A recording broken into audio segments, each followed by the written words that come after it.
అరే శ్యామల, అంటే తమ ట్విట్టర్ ఐడి ఇదే కదా, ఈ మధ్యన ప్రమోషన్స్ లేకుండా బాగా విలవెల్లాడిపోతున్నట్లున్నా, అందుకే ప్రమోట్ చేద్దామని చెప్పేసి నేనే అంటే నీ ట్విట్టర్ ఐడిని ప్రమోట్ చేస్తున్నాను అనమాట. ఏంటక్క ఏమంటున్నావు?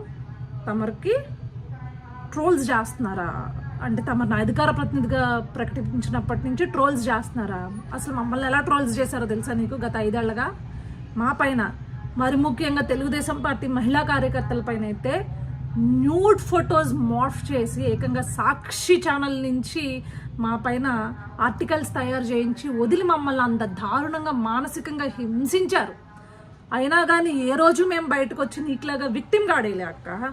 ఎదుర్కొన్నాం, పోరాడాం.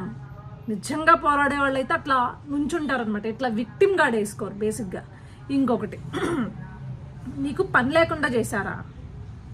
ఒకటి మాత్రం బాగా పని లేకుండా చేశారు అని అన్నప్పుడు ఒక పాట బాగా గుర్తొస్తుంది, పాడాలి. ఆడియన్స్ బాగాలేకపోతే తిట్టుకోకండి అమ్మా. ఎవడు చేసిన కర్మ వాడనుభవించగా ఎవడు అనుభవించేదడు రామా. అదనమాట. నువ్వు చేసుకున్న కర్మ ఇండస్ట్రీలో ఉండి న్యాయం వైపు అందరూ ఉంటే నిన్నెవడు అన్యాయం వైపు వెళ్ళి మాట్లాడమన్నాడు. ఇంకొకటి, బాలిక హత్యని రాజకీయం చేశారా? ఎవడోడు రాజకీయం చేసింది? ఇన్నాళ్లకు ప్రజలు గుర్తొచ్చారా జగన్మోహన్ రెడ్డికి?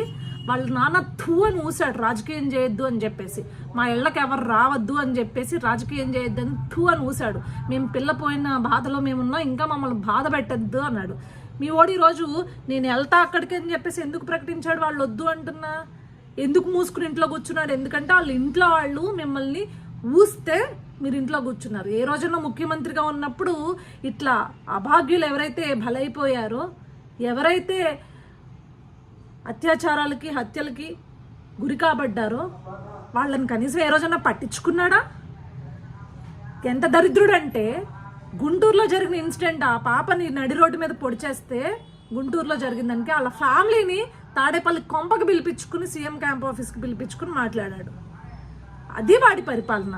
ఈరోజు నువ్వు వాడి తరపున వకాల్తా పుచ్చుకుని మాట్లాడుతున్నావా? రాష్ట్రంలో అత్యాచారాలు హత్యలు ఎప్పుడు హైయెస్ట్ ర్యాంక్లో నిలిచాయి? గత ప్రభుత్వం వైసీపీ పార్టీలో ఉన్నప్పుడు హైయెస్ట్ ర్యాంక్లో నిలబెట్టిన గత చరిత్ర మీది మర్చిపోతే ఎట్లా శ్యామలా? అదేవిధంగా ఇంకోటి ఏదో అంటోంది, ఏంటి తెలుగుదేశం పార్టీకి సంబంధించిన లీడర్ పైన ఏదేదో అని చెప్పేసి చెప్పింది. అది ఎంతవరకు ఆ న్యూస్ వాస్తవం లేదనేది నాకు తెలియదు, కానీ తమరు చెప్పిన దానికి ఒక చిన్న ఇన్సిడెంట్ అయితే చెప్తాను అక్క. చిన్నది కాదు, పెద్దదే.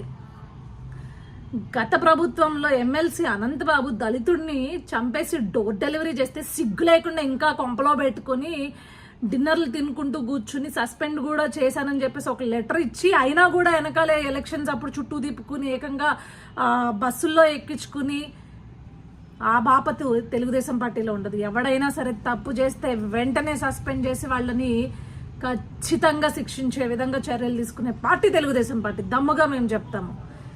మీది కీచకులు ఉన్న పార్టీ అయితే తెలుగుదేశం పార్టీలో ఆడవాళ్ళకు భద్రత కల్పించే పార్టీ. ఒకవేళ ఎవరైనా సరే తప్పు చేస్తే వాళ్ళని ఎప్పుడు వెనకేసుకురాదు, ముందే సస్పెండ్ చేసి నువ్వు నిరూపించుకొని, పైన పడిన నిందను నిరూపించుకుని, సచ్చిలతను నిరూపించుకుంటేనే పార్టీలోకి రా అని చెప్పేసే పరిస్థితి అయితే ఉంది. అందుకే మనం చూసుకుంటే ఎమ్మెల్యే ఆదిమూలం గారిని కూడా మనం సస్పెండ్ చేయడం జరిగింది.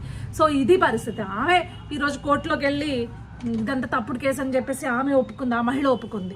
సో ఇలాంటి నిజమైన రాజకీయాలు చేసే పద్ధతి మీద అయితే దమ్ముగా నిజాయితీతో ఆడబిడ్డలకి రక్షణ కోసం పనిచేసే రాజకీయం చంద్రబాబు నాయుడు గారిది అనమాట. ఇంకొకసారి ప్రెస్ మీట్ ముందుకు వచ్చేటప్పుడు పిలువక్క మమ్మల్ని, మా లాంటి వాళ్ళందరికీ కొంచెం ఇన్ఫార్మ్ చేయి, ఎందుకంటే ఇన్పుట్స్ ఇస్తాం. కొత్తగా పదవి కదా, పాపం కొత్త బెచ్చగాడు పొద్దెరగడు అన్నప్పుడు అస్తమాట ఒకే పాయింట్ పట్టుకుని లాగుతున్నాం.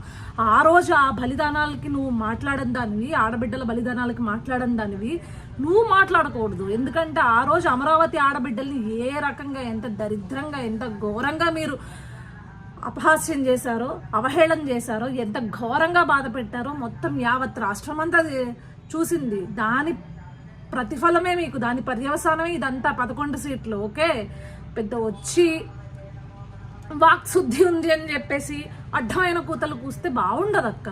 గతం తెలుసుకుని మాట్లాడాలి. ఓకేనా? Okay, bye.